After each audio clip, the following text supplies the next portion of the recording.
What's up, everybody? I'm back. This is Kyle. Once again, I've been your host a lot of the day. I'm going to bring Jen King in. We're going to hang out for a minute while we wait for our next panel. I know she wasn't expecting this. Nah, I'm always good for whatever. Yeah, no, I mean, we'll just hang out. Our next guest is scheduled to be Tom Hutchison of Big Dog Inc.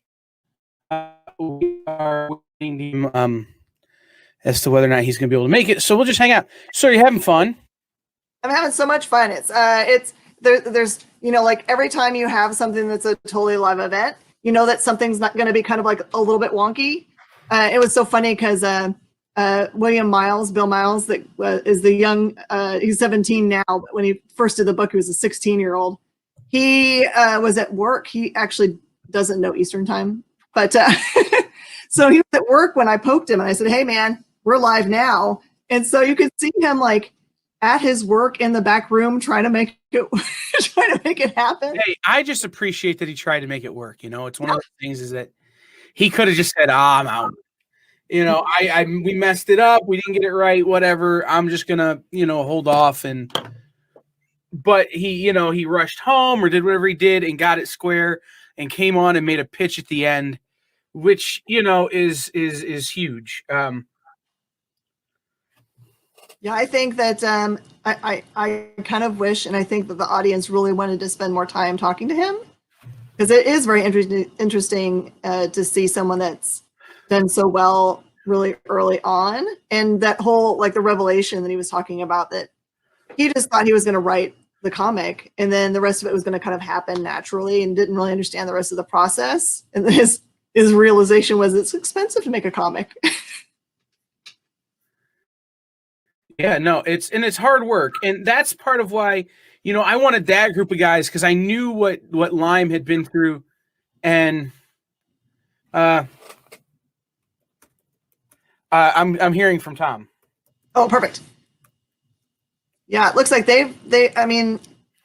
he has done all the legwork, years and years and years. Yes, he'd worked really hard. And I knew Russell had worked really hard on protecting and building his brand in a very specific way. And I've talked to Russell several times. He's got very strong and great ideas about how to really make it and make this your living. He had a podcast called The Complete Creative you can listen to that just recently ended. That was a great resource for creators. I'm not even a creator, but I went and listen to every episode because Russell gets it. He gets that branding and that thought. And I knew Zing had been through so much of that stuff as well.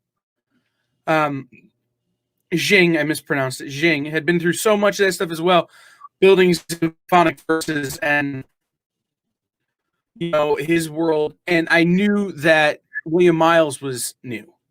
And I thought if anybody can teach these guys, we can work with William. It's those guys. Tom, you look like you're in the middle of either shipping or you working for the post office. I am shipping. I am working with somebody right now who's grading a ton of our books. I just launched a Kickstarter this morning. It is all chaos, and that is what comics is, and that's okay.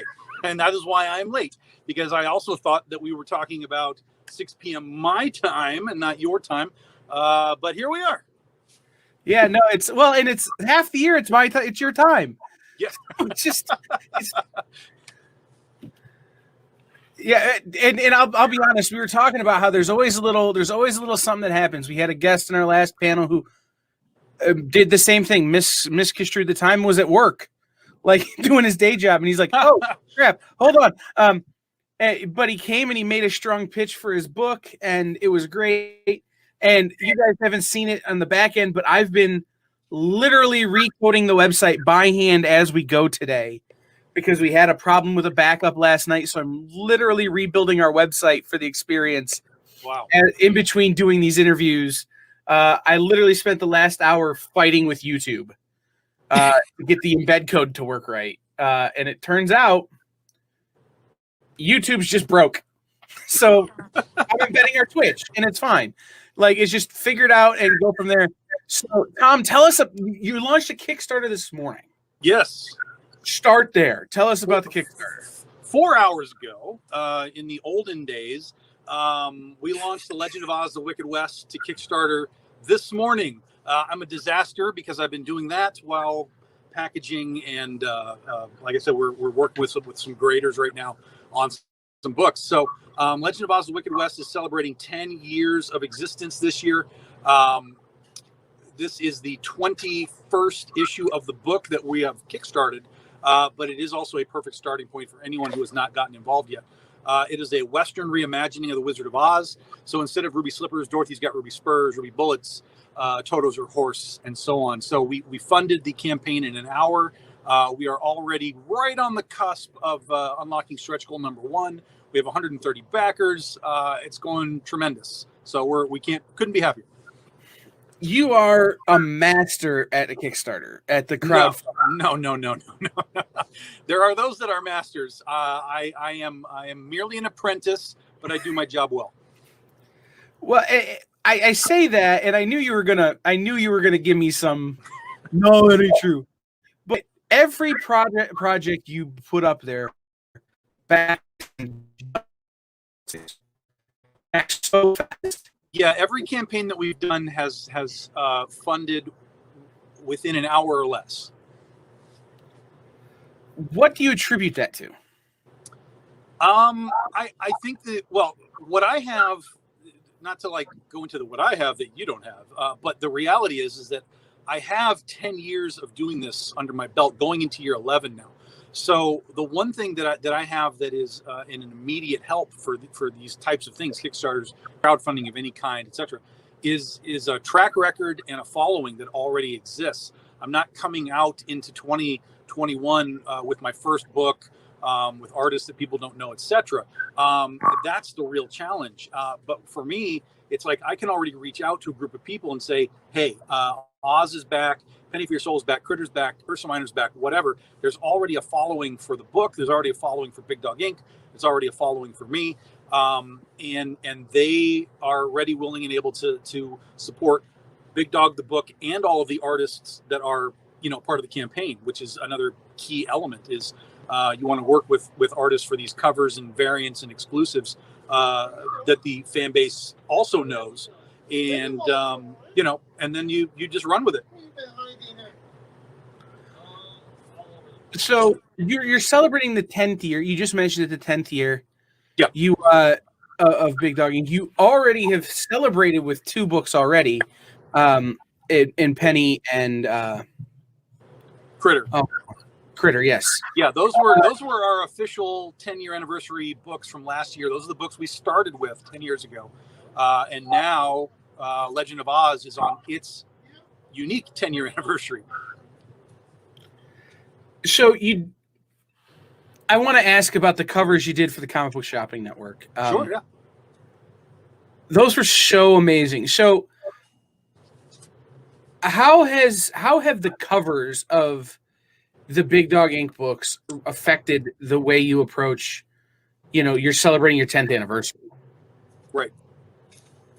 Well, we did the final 2 books that we did last year that you're talking about for CBSN. We did them as we call them Diamond Anniversary covers. That's sort of the modern 10-year anniversary is the Diamond Anniversary. I think it's like aluminum in the old ways, but modern times it's a Diamond Anniversary. So we basically had a big diamond put on the cover. The characters are sitting on the diamonds. It's a nice presentation. It's all black so that the diamonds can really sparkle. You got a really nice shot of the characters. Justin Hunt did both of them. Sanju Nivengoon was on the colors. So they came out fantastic. And we just wanted to do something at the end of the year. Last year was so chaotic. I mean, not that 2021 is really starting any better necessarily, but last year was so chaotic and people were just so all over the place that I was like, look, let's just do one final thing to celebrate the 10 years. And Justin Hunt came through, did those covers, and they look great. So they are part of the Comic Book Shopping Network group of vendors. I wasn't the only one selling them. Jesse James has them, Jen Kings has them, Timmy Heek has them, and so on and so on. So a lot of the vendors on the Comic Book Shopping Network bought a bunch of copies and sold them to their fans, as well as, you know, me just saying, hey, we've made another set of covers for you. So one of the things that you've done, that I come on these shows a lot and watch you do them, is you do a lot of stuff on Facebook and Instagram. You know, you do a lot of live broadcasts, including a lot of just talking to people. I mean, I've sat and watched videos of you opening your mail, talking about fantasy football. I mean, yeah, we had one chat that I don't remember what I was doing. I was signing cards or something. Yeah. And I was like, look, I have to sign cards, so I'm going to sit here and you can talk with me because I don't want to sit here by myself and sign cards. So we had a chat and basically I was like, look, we don't have to talk comics. We can talk whatever you want. And suddenly somebody was like, so should I buy a Sony or a Blaupunkt or a Klipsch, like home theater system? And that just happened to be something that I knew about, and he didn't know that, but I knew about it, and I started going off on home theater on this this chat. So it was super fun, and a lot of times that's better than just being like, hey, buy my book. You know, you want to show people that you're a collector, you're a fan, you're as involved in all of this stuff as they are. And in fact, I just got 2 graded books that came in that I bought that just came in today. I haven't even opened the box yet because I've been so busy. But they're old school Marvel Transformers books, and I'm like, oh my God, yes, I want these. So, you know, it's one thing to be marketing all the time. It's another to kind of, you know, get to know the people that are buying your books and let them get to know you too. That was exactly what I was going to ask is, have you seen a change in the way your customers interact with your brand because you've become more of a personality rather than just the publisher, the guy at the God help us if I'm a personality, man. I don't know what a personality means anymore. If I'm a personality, I am hyper introvert, guys. I do this primarily, honestly, because I have to. It is a must do thing in our world, COVID or not. It is just a must do thing. When I started doing the CBSN shows, I got my feet wet a little bit helping Jesse James do his shows, and which was good because when I finally did mine on my own, I was like, what do I do? What do I say? How do I do any of this? I was panicked.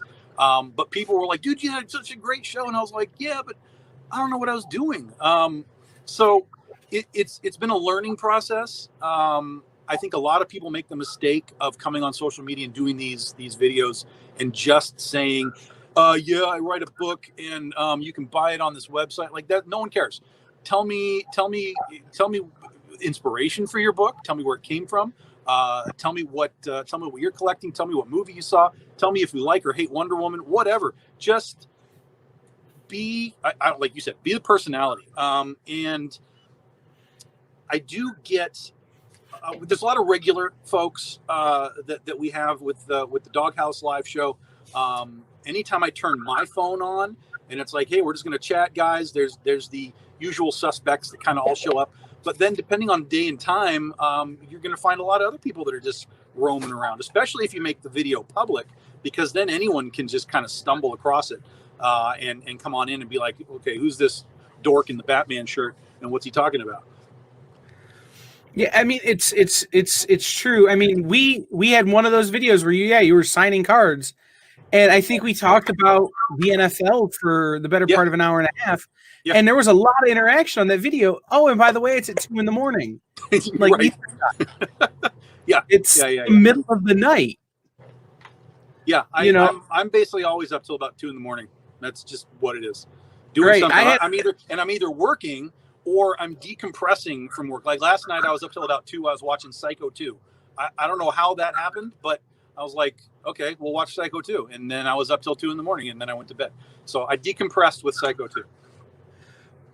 Let's talk about that. You have a very eclectic taste in films and that kind of thing and TV. Sure. I'm like a lot of stuff, and a lot of it is what people would call lower tier. Am I being judged right now? Is not is not Dances with Wolves or something. I So like Dances with Wolves.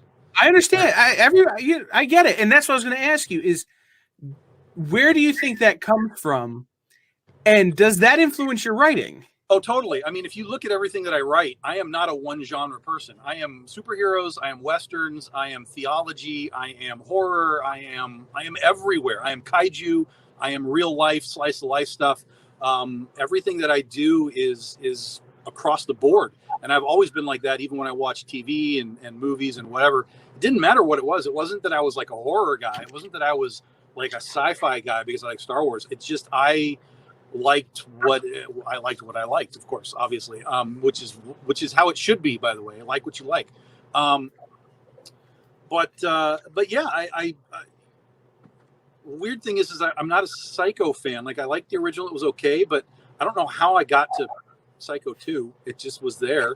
And I said, okay, let's just turn it on and let's roll with it. And it ended up being really good, actually. Meg Tilly was in it and Robert Loggia, and it's just like, what is going on in this film? So it was cool. So I had a good time. So I try and keep myself open to as much as I can because my writing is across the board. So everything that I watch or listen to can potentially influence what I want to do in what I do.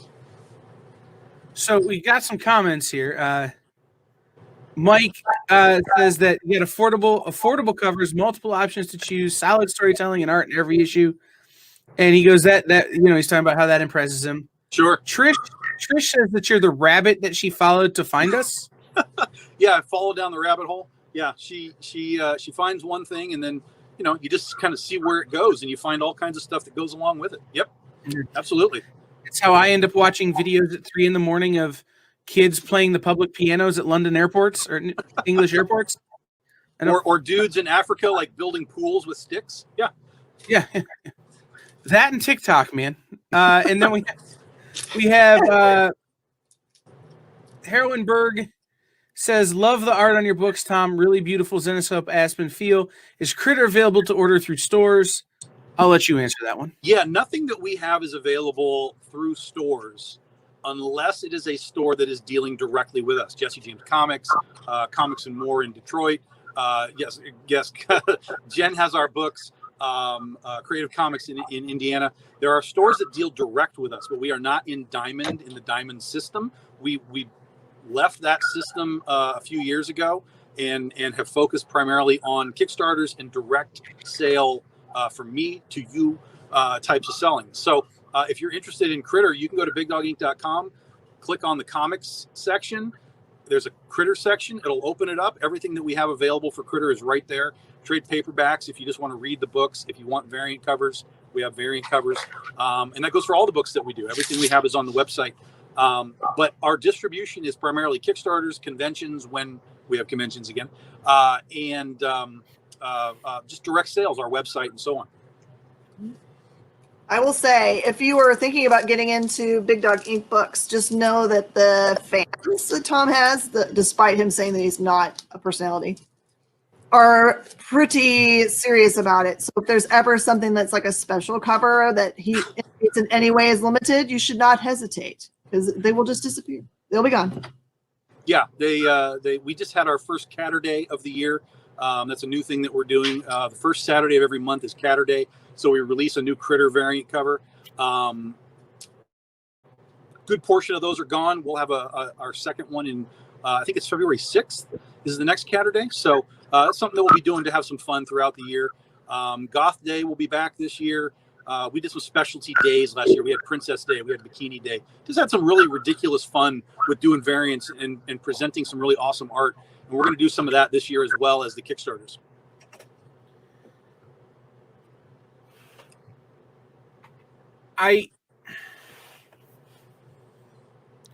We've talked about this before, so I'm trying to figure out a way to ask the question in my head without asking the same question I've asked you before. Okay. Can you explain to people out there why you distribute the way you distribute? So stores that order directly from you, why you've gone away from the Diamond system, that kind of thing. Because I think, one, it's really interesting, and two, we here at the Experience love the direct market, Sure. but the direct market and publishers are the way they work together is changing, and I think you're kind of on the forefront of that. And so, Well, it's its own podcast, really. But the bottom line is that uh, if there are 2,000 comic book stores going through Diamond, just to pick a number, only about 500 of them buy indie books in any kind of real quantity. The rest of the stores might buy one or two just for their if someone happens to ask for it. So we were never really finding huge support, and that's not just to say Big Dog Inc. That's kind of across the board on the indies. We weren't finding huge support from the retail side of things. So when it came time to kind of make some decisions about how are we going to do this, where are we going to go, what's the plan, the fans and the buyers were always at the top of the list. Because if you don't have them, whether you're me or whether you're a retail store, if you don't have people buying comics, you do not have a business. And so we just decided, look, let's figure out a way to not just sell books to the fans, but engage them and in some cases make them part of the process of what's happening. And so we just made the decision, like, let's try a Kickstarter. We did that what is now almost 4 years ago. We did our first Kickstarter. It was a huge success. We followed it up 3 months later with another one. It was another huge success. And I just felt like, you know what, this is what we needed as a brand, as a kick in the pants, and doing things the normal way, whatever the normal way is. And so while we're not anti-comic book store, far from it, I've been working with Jesse James here at his shop for like 5 years. Like I said, we deal direct with a number of stores across the country. And when the COVID thing happened and all the comic books distribution stopped from Diamond, we actually sent out to like 100 different stores just care packages. Like, look, here are books. It's on us. We're not charging you. We're paying for the shipping. It's on us. Take them, put them in your store, sell them, give them away, whatever you want to do. We're supporting the retail side of things because we don't want the direct market to go away. But for us, it's just not a viable place to really brand yourself. It is sort of a marketing opportunity because if you can get in stores, it allows more eyeballs to file on your project or on your book, especially like at Space Cadets. The way that Jen has all of her kiosks set up is freaking brilliant. You got Scout, you got Valiant, you've got Zenoscope, whatever. It's awesome. But most of the time you go into a store and it's just, hey, here's your book, and all you're seeing is that like this, because it's all just overlaid on it. And I'm like, dude, I just spent money on that J. Scott Campbell cover. Show the cover, for God's sakes. This is how you sell books, because people are going to look at a title and it might grab their attention. But if you have a title plus art, it changes the game. But the retail side of things is not changing fast enough, or at least at where we were a few years ago, for us to be like, okay, we're just diving back into mainstream. Right. And like I said, I think you're kind of on the cutting edge of that. I will sell directly to any retailer who wants to. Yeah. And it's the retailers that do carry Big Dog Inc.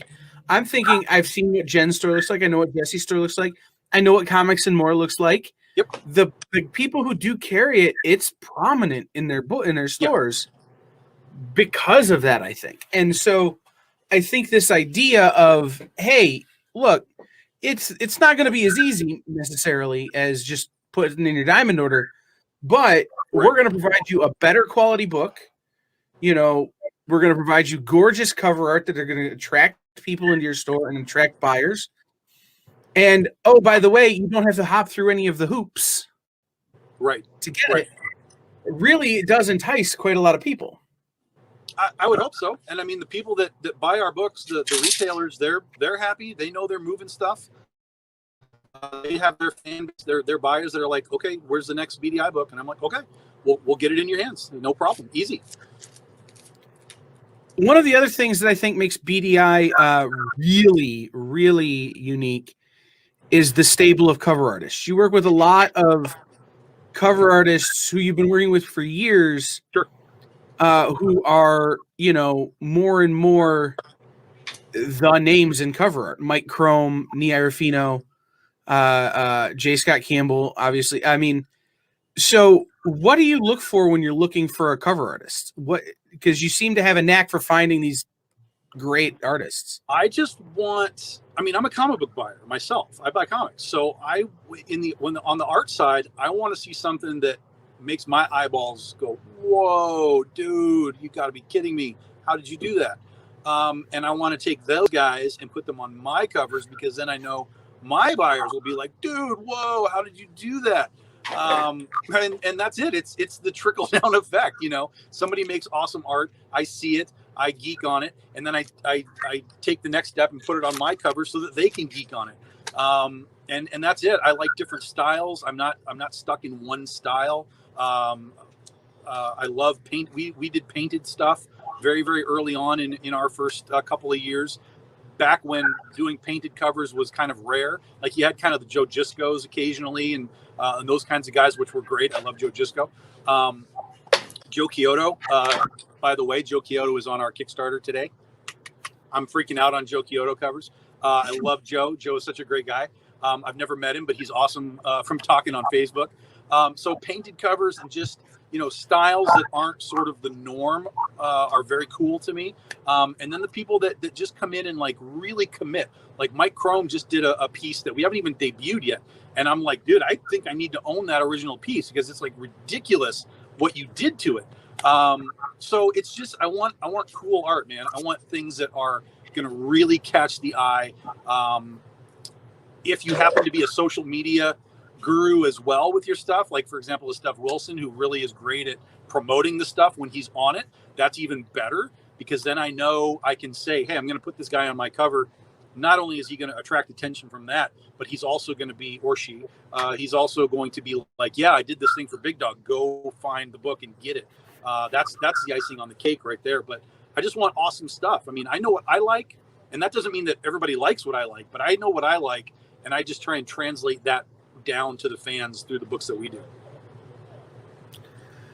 I'm going to come out of left field. Who you got in the Super Bowl? Oh, geez, man. I don't even know who's winning tomorrow. That's fair. Listen, today it's going to be the Packers, and on the second game, I'm going to give you a weird stat to watch. I'm going to tell you that the winner of that game will be whichever quarterback has the most rushing yards, because both of those guys like to take off and run, and whoever runs the most is gonna end up winning that game. I'm picking the Bills as a loose pick. I would not be surprised if the Ravens win at all, but I'm going to tell you whoever has the most quarterback rushing yards is going to win that game. I'm going to make a prediction. If the Browns somehow beat the Chiefs, Ohio will not exist next week. Ohio will melt down. Yes, that's correct. Yeah, we will shake this thing into Lake Erie if the Browns manage to, pull one off. But I ask you about football because it's one of those people seem to, when we start talking about comics, it's all we talk about. Yeah. But everybody has so many interests and so many varied interests, and it's amazing the number of shared interests we have that are outside of the industry. Yeah. Well, we run a fantasy football league every year for Big Dog Gang fans. So I've played in it poorly. I've not done particularly well. Tom's fantasy football league has some wild rules, and it's hard to keep. It's hard to keep up sometimes. We got a Super Bowl pick. Clippers. It's a good thought process. Yeah. Mm-hmm. Yeah. No. Shout out. I'm just gonna take a second. Shout out to Brainy. Brainy is spinning on our after party tonight at 10 Eastern, only on our Twitch channel. So make sure you check that out. Just because he commented. Anyhow, back to the things. But it's the shared interests, and Jen's been asking this of people, and I think it's a great question. And I talked to Howard Chaykin about food for way longer than I expected to talk to Howard Chaykin about food. Glorious. Howard will talk to you way longer than you expect about anything. I mean, Howard will go deep. We started talking about restaurants. Yeah. I mean, like naming actual restaurants. Be like, have you been to the one on this street? Like, it got very specific. Yeah. But my question is this: what weird or what unknown like super talent do you have? Secret talent. Oh, I'm a personality, obviously. That's the Everybody secret. knows you do that. The secret is I'm a personality. Who knew? I didn't know. You guys just told me today. I didn't know. What's my secret? I don't know. I mean, because I come on and I tell everybody everything. So I don't know. I really don't know. I mean, we know I'm a home theater guru, obviously, already. We know I have great taste in movies. That's a given. You know, I don't know. I got good hair. You don't always see it, but I got good hair. It's back here. You definitely beat me. Man, I should not have taken my hat off. I am entirely too pale. I look like an egg. It's real bad. It's like Egghead from Batman, dude. Steph's ears must have been burning. No, it's so 10th anniversary this year. We talked about that already. What should people be looking for going forward? You just launched the Wicked West. Yep. Kickstarter. What else do you have coming in the next, year? So the year is basically planned out, and we don't tell everybody what's happening because we like the thought process that it's sort of off the cuff, and I was like, oh, we're just doing a thing now. But we have Oz 3 times this year. We're going to be doing a complete story arc through three Kickstarters. Critter will be back in March. Like I said, we are going to be doing our specialty days. We're not going to announce which ones they are yet because they're a little bit ways off. But the artists for those things are already basically in play. Last year was our 10-year anniversary, as well as the movie Showgirls 25th anniversary. And so we actually did a Penny for Your Soul Showgirls tribute book where we did a completely brand new set of pinups that were all based on the Showgirls movie, but they used Penny for Your Soul characters in the pinup books. It was super popular. It was really great. It came out fantastic. So we are doing another one of those BDI anniversary film crossover pinup books. That will be later in the year too. So there's a lot going on. Trying to think if I know of any movies that are having an anniversary this year. Oh, there's plenty that have an anniversary this year. Sure. I'm just trying to think of any that I know because we've talked about your taste in film. Oh yeah. No, you won't guess this one. No. All right. It's not Godzilla? No, it is not Godzilla. Godzilla had his anniversary last year. Oh, there you go. 65th was last year. Okay. Wow. Mike James, I think we live in the same universe because that's exactly what I'm thinking right now. What happened? What did he have? Mike James has got. Oh, the Tetris? Yeah. I'm great at Tetris too. That's another superpower. My OC is going off really hardcore for this month. So we've been talking for a little while, and I'm not doing my job. It's you, and it's me and Jen and you and hanging out, and we just start talking. Tell people where they can find you on the social medias. Tell people where they can buy the things. Yeah. So most of what we do, perfectly honestly, is Facebook. We invite you guys to come to Facebook. We have a Big Dog Inc. fan page. There's my own personal page, of course. You're welcome to friend me up. And then on if you want to do the Twitter or the Instagram, we are the same on both. It's BDI Comics.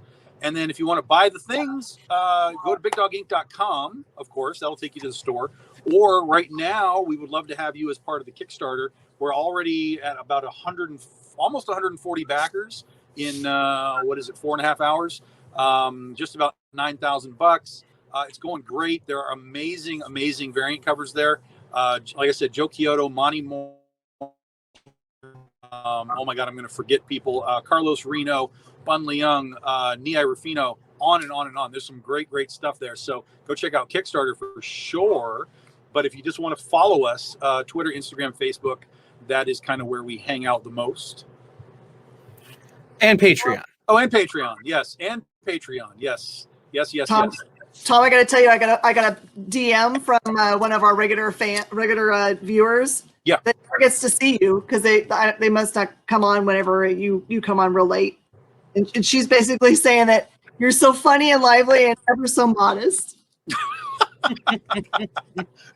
Who is that? Do I know who that is? Val NJ. Oh yeah, okay. Yep. Sure. Yeah. If you're gonna be live on these things, you can't be stale. And if anyone's watching this video and you're thinking, hey, I'm a comic book guy or whatever you are, entertainer, artist, whatever, and you're thinking, yeah, I need to learn how to do this, just try and enjoy yourself with it. Don't panic. Don't be one of those, like we always see on movies and stuff, where somebody's going to be put on TV, right? And they're about to go on, and somebody's like, don't worry that there's a million people watching you. It doesn't matter. All you're doing is looking at the camera. And in my case, the two people that are here, that's it. That's the audience. And then from there, every now and then someone will drop in a comment and you can respond to it. But just go loose, man. And don't worry about being like hyper professional. I mean, look, I look like junk, and I apologize. I actually have a shirt in the car, but I'm living in a different time zone, so things went sideways. But just roll with it, let it happen, and just have fun with it. Because if you're not having fun, your audience is not having fun. I'll give everybody out there in TV land a little inside baseball here. On top of my camera, I have a Charizard action figure, and that's actually what I look at. Yeah, so that you look at the camera. Yeah, exactly. Yes. Right. So it looks like I'm looking at the camera, and then behind that, I have a wall with questions to ask people if I run out of things to talk to them about. Nice. So I'm always looking at my camera, even if I'm not actually looking at my camera. So if there's a million people watching, I don't know. There's a Charizard. So I prefer Moltres, just so we know. I'm a Moltres guy. Okay. That's a new question we're going to start asking. Jesse! He's gone. He's gone. He's gone. Yeah, he just photobombed. That's a new question we're going to start asking everybody. Favorite Pokemon? Yep. It's important. It's Moltres. Not only that, but I'm a Pokemon champion. I won a Pokemon tournament with my Moltres deck. So I have a trophy and everything. There's my scratch. Caught them all? I caught the 40 people that were in the tournament. There you go. It was enough for me. I retired after that. I was like, okay, we're done with the Pokemon tournaments now. I have my trophy. It's true. So you've got a chance to work with some pretty amazing artists. Oh yeah. Over the years. Is there someone out there that you haven't had a chance to work with yet that's kind of on your dream list? Oh, of course. Basically, there's two at the top.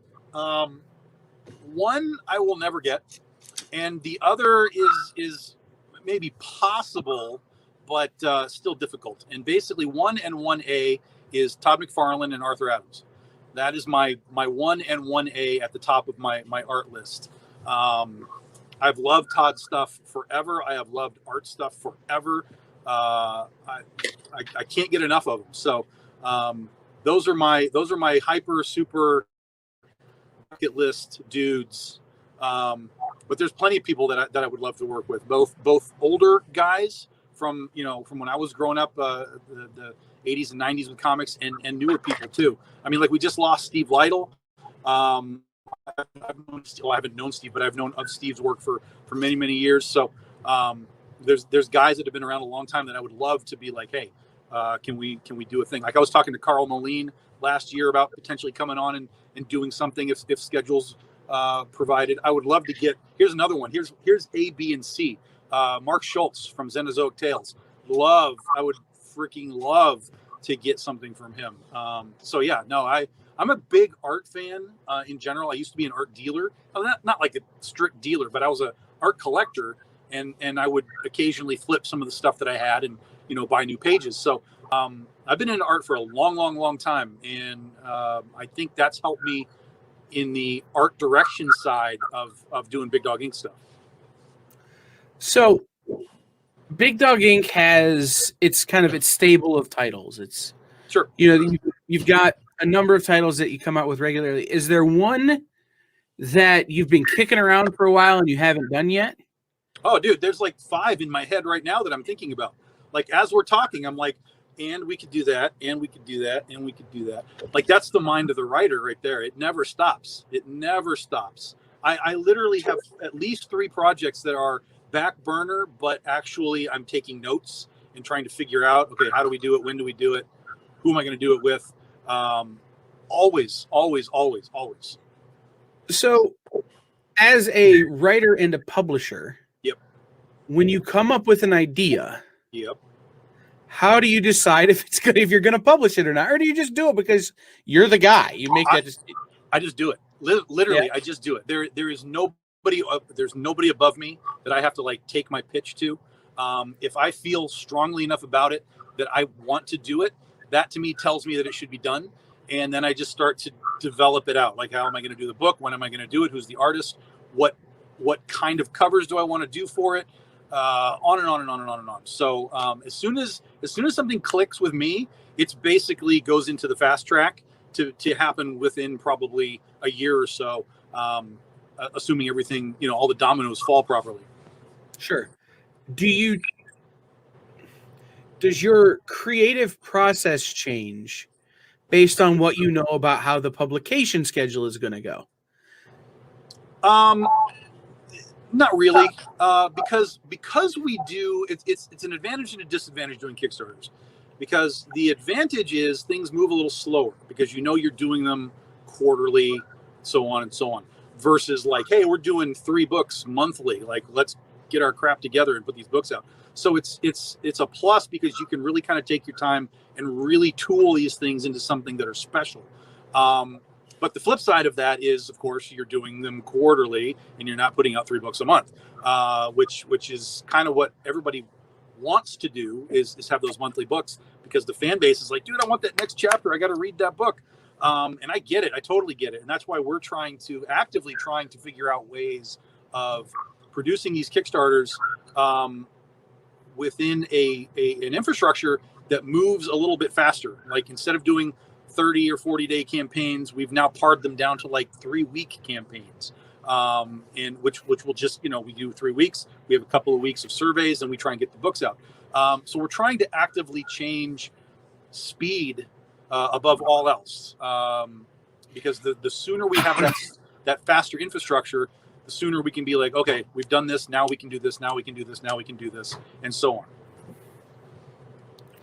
And that was going to be the next question, is because you do the faster Kickstarters, you do the 15, 21-day Kickstarters, does that affect the way you have to approach things? Do you have to have more of the work done ahead of time? Yeah, because the whole point of doing a shorter Kickstarter is to get the book out faster. If you're shaving your actual campaign time in half, then you should be picking up that couple of weeks on the back end to be moving the book faster. That's all theoretical, and you have to have a team in place to be able to, like, okay, this is happening. And right now, that team is me. There's very little that isn't me, which is another part of the infrastructure that we're going to be trying to build this year, is getting extra people to help with do this, so that Tom can do the things that only he can do, which is the creative side, the art direction, and so on. All of the shipping and I just packaged and shipped 600 Princesses vs. Zombies comics, or orders, I should say, from the Kickstarter from last year. So that was all me. I touched every single one of those things. But the problem is that as I'm packaging 600 packages, I'm not writing, I'm not art directing, I'm not building the campaigns. And those are the things that only I can do. So I need to build some infrastructure to take some of the labor side of things away from me, whether it's social media or actual physical, like packaging of books, so that I can focus on the creative and keep all the artists moving, efficiently, and everybody's on deadline and so on. So what does that look like? I mean, it looks like this. It looks like this crappy shirt and boxes. This is what it looks like. This is the life of Big Dog Inc. I mean, growing the infrastructure that you're talking about doing. I mean, it's obviously growing the company. Yeah. How do you plan something like that? I mean, what are your? I don't know. Obviously, you're going to figure it out as you go. I don't know. I mean, basically, you look at places, you look at larger publishing houses, whether it's guys like Scout or Vault or even like Zenoscope, Aspen, and so on. They have groups of people that they all have their job. You have, this guy writes, this guy edits, This guy does graphic design. This guy is in charge of the printer, whatever it happens to be. So that's what I need is I need to start getting a few people to help take some of the it's not easy, but it is the easier stuff off my plate, because those are the people that can't write the books. Those are the people that can't draw the books. They can't color the books. They can't edit the books. So I need the people to take some of that sort of the labor side of things away from me so that I can focus on the creative. That's kind of where we got to be. Sure. But as you look at the growth of the company, which is, coming out of 2020, talking about growth of a company is pretty substantial and pretty outstanding. So we had a great 2020. Yeah. Sorry. I mean, we had a great 2020. I mean, it was fantastic.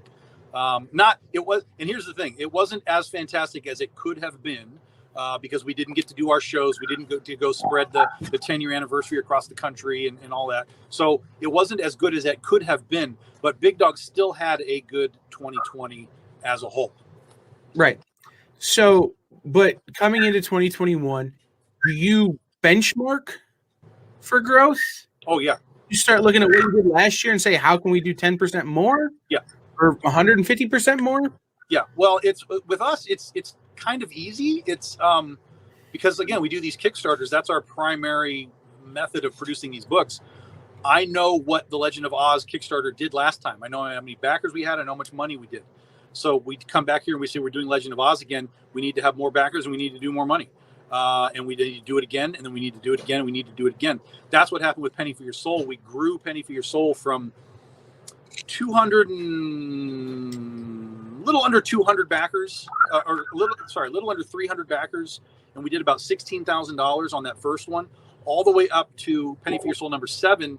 We had 580 backers, and we did 30,000 on the last one. So we had incremental growth through the series when we started, like 1, 2, 3, 4, 5, 6, 7. And that's what we need to see on all of our books as we do them. Oz needs to be better than it was the last time each time we do it, and we start to see that little bit of incremental growth. Jen, we're running short on time. Do you have any questions for Tom? Do you want to embarrass Tom in any way? Why would I want to do that? He definitely won a lot of fans when he came and visited the shop. So I was super thankful that he took the time to be able to come through when he was coming through town, to be able to stop and be able to engage with my customers. Because I think that there's this weird misunderstanding about Big Dog Inc. and to a larger extent that extends to the other companies like Zenoscope, that what is on the cover is what the book is. So if you have a really pretty girl on the cover that looks attractive in any way, it's just a tart book and it doesn't have any story. But it's so not the truth in both cases. They're both strong female protagonist books. They just happen to have a better clothes budget than all of us. Yeah, and that's it's one of those things that that people really need to understand, and it's not difficult to explain it, but people still don't wrap their heads around it. Comics are not one market.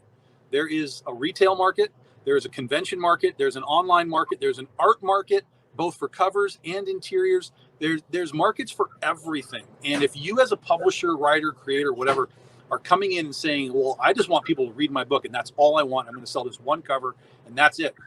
More power to you. But I'm going to tell you right now that you open the doors to more people reading your book if you're putting out a couple of artistic variant covers with artists that have some sort of name value. I'm not talking go Todd McFarlane or Jim Lee or anything, but there are plenty of guys that are approachable, that do amazing work, that have fan bases that follow them. And if you put them on your book as a variant cover and you say, hey, I've got whoever, Mike Crome fans will come and be like, oh, what is it? I want to know what it is. And immediately you've opened up another door to people finding your product and then reading it. But ultimately, let me ask you this. If you made a comic and somebody came up to you and said, I'm going to buy this, I'm going to put my money in your hand so that you can go home and pay your bills, but I only am buying it for the cover. Who cares? I still got the money, right? Right. I sold the book. It brought them joy. I sold the book, and you're happy with what you got. That's a win-win, guys. Don't be afraid of variants. use them to your advantage. I mean, that's literally what they are. And for me, I love art so much that, listen, Shannon Mayer is doing covers right now. Guess who did his first ever cover? This guy. There are dudes that do art that without doing variant covers, you would not know who they are, because that's all they do is covers, is cover work. There's tons of people that just do cover work, and they deserve to be seen as much as anybody else. And it just opens more artistic doors to more people. And that's why we do what we do. Any other question? Any other things you wanted to ask him, Jen? No. So I'm excited for when we can move freely about the country. And Yeah, definitely. So my last question, and I've been saving it. Oh my God. It's a good doozy. Well, no, it's just a doozy because of how well we know each other. Okay. But before we get to it, give everybody the socials again. Sure. Give everybody the links. Yeah, Facebook is our primary source of social media. Come join me on my page. Come join the Big Dog Inc. group. Whatever you like, come do it. Twitter and Instagram are both the same, BDI Comics. And then, of course, there's Patreon, which is patreon.com/Big Dog Inc. We do all kinds of behind-the-scenes stuff for you guys. You get to watch the art get made, from lines to inks to colors.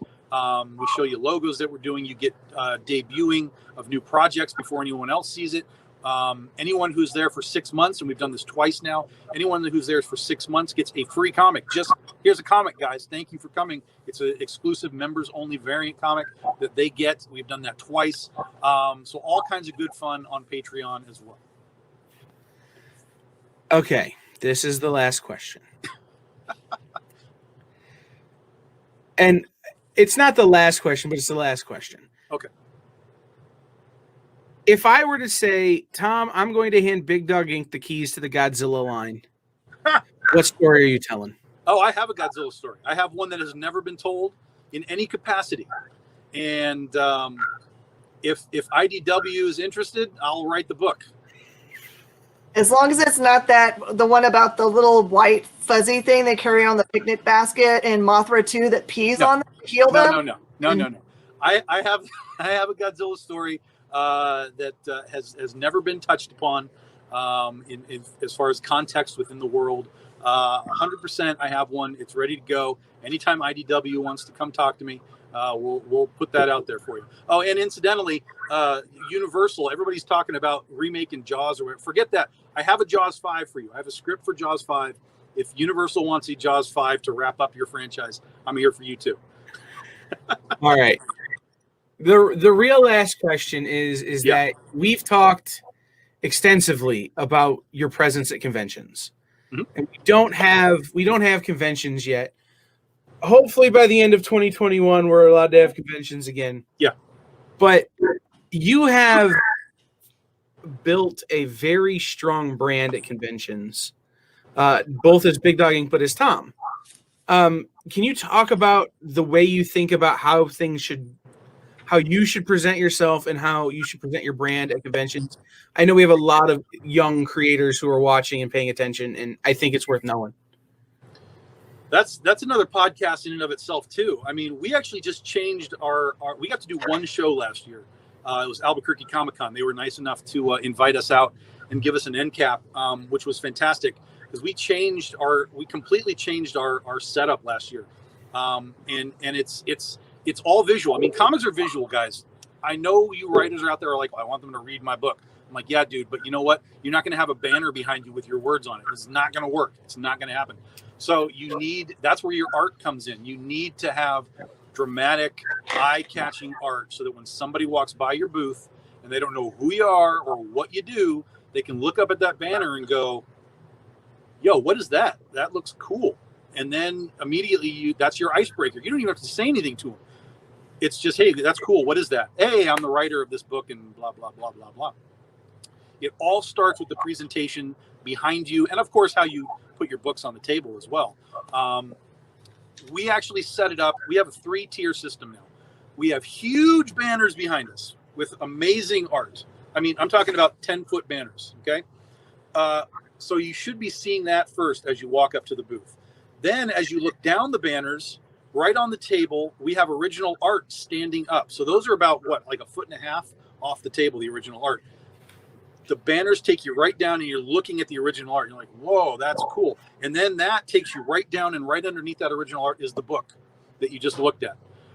So we actually created a visual system to drag your eyes all the way down to the table without me having to say anything to you. You literally can just kind of watch and just do that. And then as soon as they're looking at the book, you pounce and and you're in, because they're clearly, if they're doing all of that work to look at everything that's happening, they're interested. And now you've got your opening. So make it happen. All right, Tom, thank you. I'm sorry for dragging you away from the important work of playing Tetris with Jesse and, hanging out in the shop. But I'm so glad you're able to come on. Guys, head over to all the Big Dog Inc. Stuff. Make sure you follow them. Make sure you like their page. Make sure you buy some books. Back to Kickstarter. Guys, the Kickstarter is funded. Yeah, so if you back it, you're just contributing to getting more coolness. That's correct. All that can happen is it gets better from here. That's right. The more money we get, the more stretch goals we unlock. That's free trading cards, stickers, poker chips, mini prints, just free bonus stuff just for joining us. Thank you to Tom. Thank you to Jen for hanging out. We're gonna take a quick break here for just about 1.5 minutes, and we'll be back with Team Floppy Cop from Force Point Press here on EXP Expo Day 1. Thank you.